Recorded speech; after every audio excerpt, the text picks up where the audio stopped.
Isko Moreno Dumago. Palakpakan nyo siya! Dahil kung wala siya, walang ganitong programa dito sa ngayon. But nevertheless, magandang umaga rin kay Sir Paul John Ramos, ang Acting Director TESDA Manila na sumusuporta sa atin. Palakpakan din siya. Si Ma'am Esther Ferrer, ang OIC ng MMDC. At ang ating napakagaling na hindi na natutulog, si Direk J. De La Fuente ng MTSW. Hindi lang livelihood ang ginagawa niya, iniisip niya kung tutulong rin sa lahat ng mga nasasalanta ng kung ano-anong sakuna. But anyway, nandito ako, first and foremost to say that together with Yorme, we are very proud of you. Because for one, alam namin na tinutulungan niyo ang mga sarili na makatayo. And sa lahat ng mangyayari ngayong krisis, dito sa ating bansa at lalo na sa ating lungsod, the only way for you to succeed is kung talagang subukan yung tumayo sa inyong mga paa. At dahil ang TESDA at ang ating alkalde, ang vision niya through the Minimum Basic Needs Program na habang nagpa-provide na employment sa mga Manilenyo, sila rin o tayo rin ay nagtuturo na mag-livelihood. Pero for anything, gusto ko lang i-share sa inyo. Hindi ko hahabaan ito dahil alam ko excited na kayo makausap at marinig ang mensahe ng ating alkalde. Gusto ko lang malaman ninyo. Even the time nung ako'y nagpaplanong tumakbo bilang konsehal, talaga ang pinapanalangin ko ay mas paigtingin ang livelihood program dito sa Maynila. Dahil sa lahat ng nangyayari sa buhay natin, the only way to equip you is kung marunong kayong tumayo sa inyong mga paa. Hindi kailangan ng malaking investment o puhunan. Minsan ang puhunan natin ay ating mga sarili at ang ating determinasyon na mag-succeed sa buhay. Kaya dahil dyan, palakpakan nyo ang inyong mga sarili sa pag-graduate nyo kahit sa mga kurso nyo para makatayo kayo sa inyong mga paa.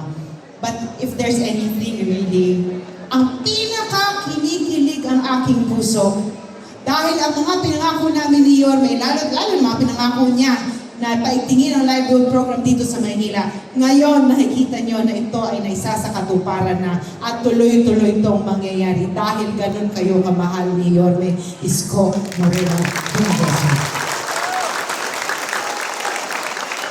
At bilang advocate ng livelihood, bilang vice-alkalde ng ating napakagaling na alkalde, bilang presiding officer, makakaasa kayo na susuporta ako ng buong buo pagdating sa livelihood program ni Yorme Isko Moreno Dumago.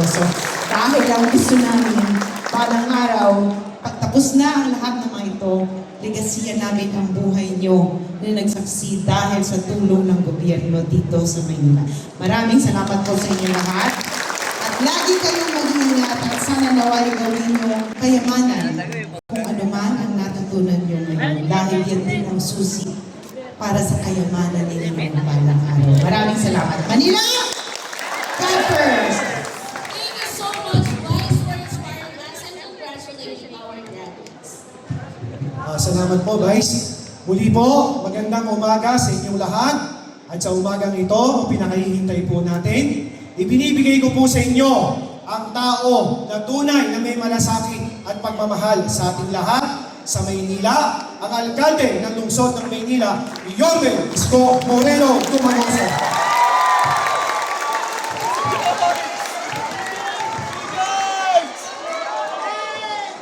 Hi! Hello! Isa sa inyo, parang walang krisis Ay, maraming salamat. Palakpakan natin si Director J. De La Fuente. At sa po ng kanyang mga kasamahan, mga kasama namin naglilingkod sa taong bayan, ang ating MDSW family. At dito naman sa ating MMDC, ang ating minamahal na si Ma'am Esther Ferrer. At ang ating partner sa national government, ang ating regional director, Ma'am Angelina Carrion, na kasama natin ngayon naman si Mr. Paul John Ramos, ang acting district director ng TESDA Office Manila. Yan. At siyempre, yung Vice Mayor kung may asim pa. Pinakamagandang vice mayor sa buong Pilipinas. Siyempre, magaganda ang Manilena. Katulad nyo. Mga asin ko. But I'm happy today. Ay, teka muna. Paano kayo nakapunta rito sa Pedro Guevara? Sumakay kayo ng jeep?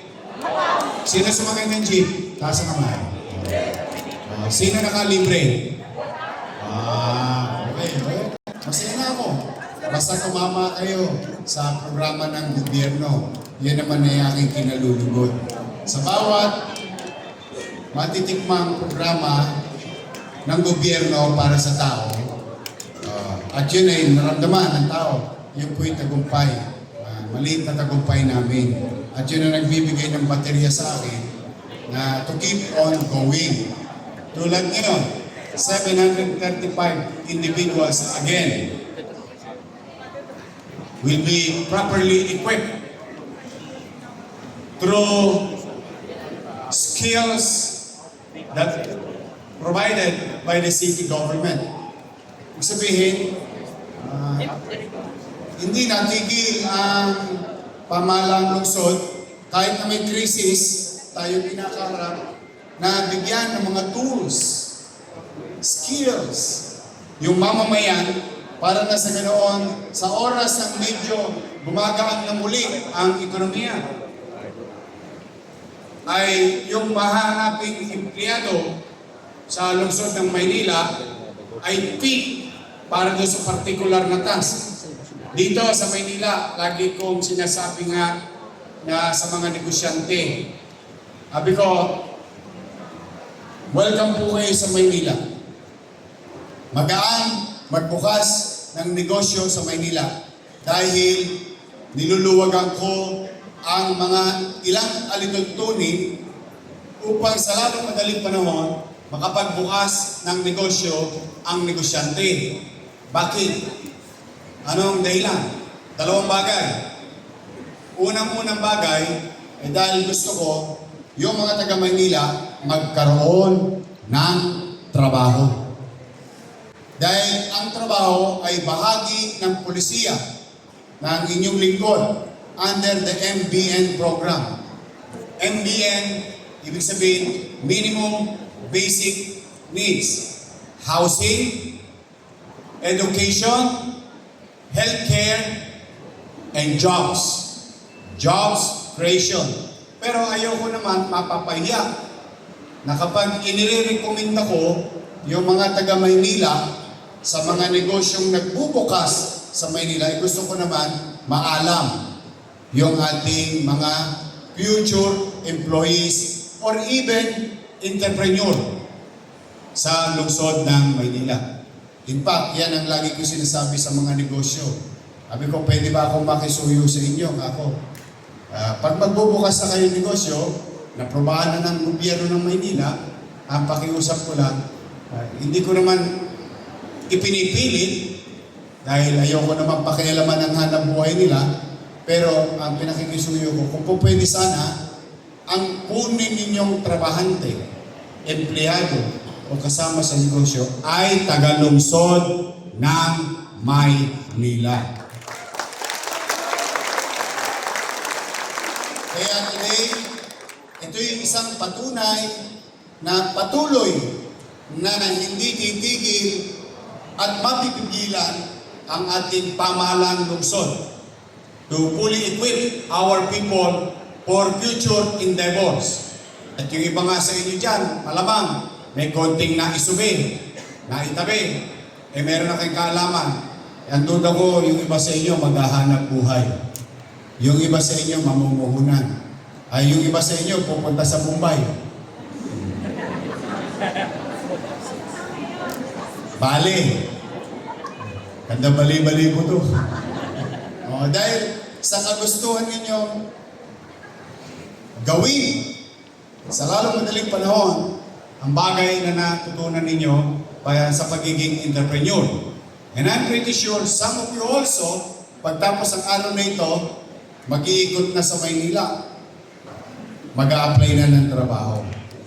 And with the certification of TESDA and the city government, at least matangos ang ilong ko na makapaglalakad at haharap sa mga negosyante na yung maghahanap ng trabaho sa Maynila, na taga Maynila, na produkto ng MMDC ay fully equipped and properly equipped. That is why I am proud of you. Our PWDs,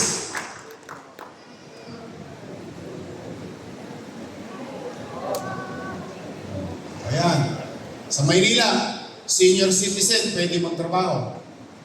PWDs pwede magtrabaho. May equal opportunity because that is the policy of yours truly. Yan ang talagang medyo medyo pinanggigigilan ko yun. Gusto ko lahat magkaroon equal or patas na pagkakataon. Kaya sana someday pag nagamit nyo na yung natutunan ninyo, whether sa trabaho o sa paghahanap buhay, huwag nyo sasayangin yung opportunity. Galingan ninyo. Happy ba kayo? Yes! Talaga? Yes! Sulit ba? Yes! Nung napasok ka? Nung tumila po? Yeah, there are so many things that we have experienced, but I'm really happy.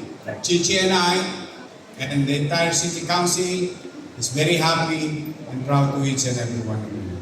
Now, but in the same manner, we are grateful to our partner, TESDA.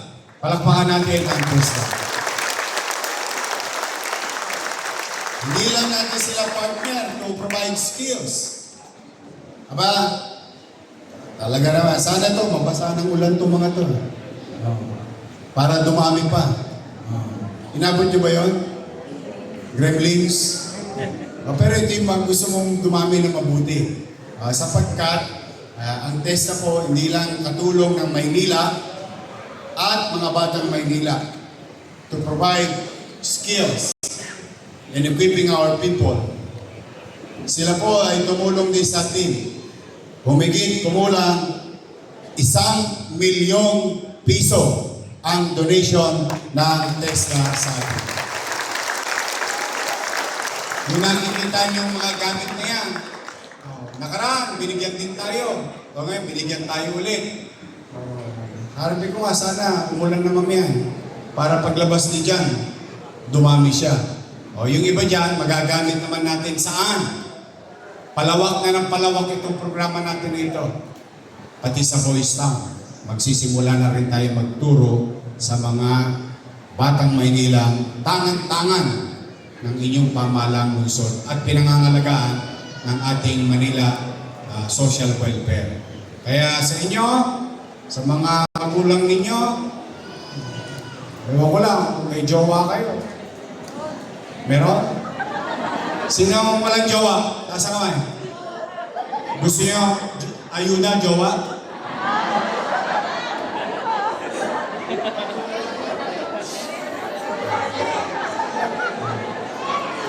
Pag wala kayo yung jowa, o mga lalaki, taas lahat ang kamay ng lalaki. Taas lahat ang lalaki. Okay, masyadong madali. Mahalang gata sa paper. Ang hirap ng buhay ngayon. But, kidding aside, umanatag kayo. Crisis ngayon, nakita nyo, nakaisip ang inyong pamahalang lungsod. May kita ang driver, may kita ang operator, nagbentahan ng gasolinahan. Higit sa lahat, walang bayad sa pamasahe ang tagalungsod ng Maynila.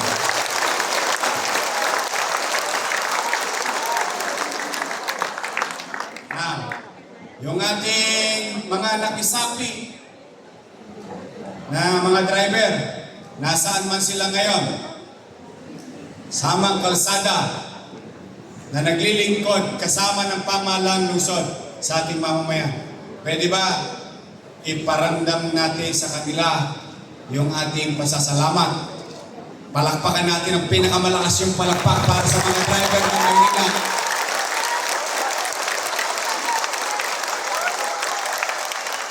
Mukhang jowa mo, driver.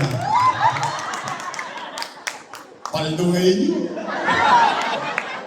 Every month, nag-umpisa, 3 ulit. Ha? Tapos, last Monday, ginawa kong 3.5. Kaninang umaga, alas 7 ng umaga, ginawa ko ng 4,000.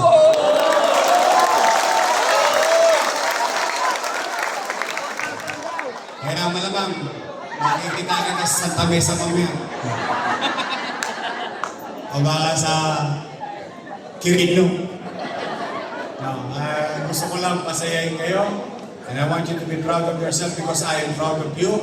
And I'm really happy. I'm really happy that good things will come to you later on. If not later on, in the near future. So for now, manatag kayo. I will do my best. Tandaan ninyo, nakaraos nga tayo ng pandemya eh. Diba, nung pandemya, dilat na mata mo, takot ka pa sa kalusugan mo. Tama ba? Nakatawid tayo. 8 buwan, walang nagutom sa Maynila noong panahon ng pandemya.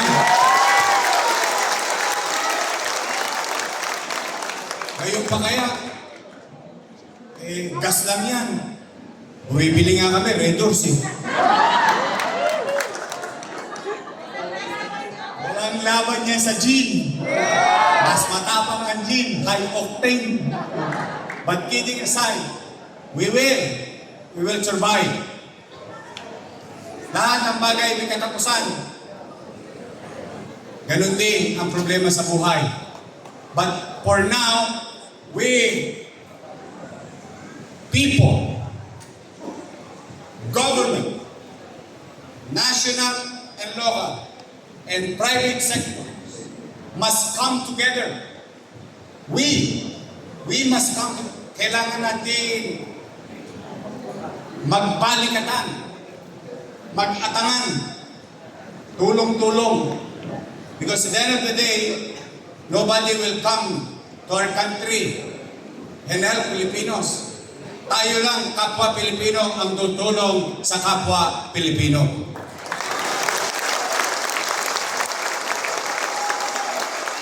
Bilang Pilipino at Manileño, may raraos natin to. Itatawid natin to. Huwag kayo maglala. Pag wala na akong maipiga sa Bimpo, nakita niyo yung clock tower, dadaling ko yan kay Tambunting. Makaraos lang kayo. Makatawid lang tayo. Manatag kayo, I will do my best. Ang gobyerno ng Maynila ay hindi perpekto. 10 ng aking mga kasama at kasama na ako. Pero ito lang sigurado ako, may gobyerno sa lungsod ng Maynila. So for now, hold on. Kapit lang. Kumapit ka nga sa jowa mong niloloko ka. Krisis pa kaya? Nakatiis ka na. Sa jowa mo, puro pasakit ang binibigay sa'yo. Krisis na niyan. Jowa mo nga, nalagpasan ko. Tama ba? Ang sakit. Kaya tayo sa Maynila, chill-chill lang. Enjoys. So muli, to your parents and family, to each and every one of you, congratulations.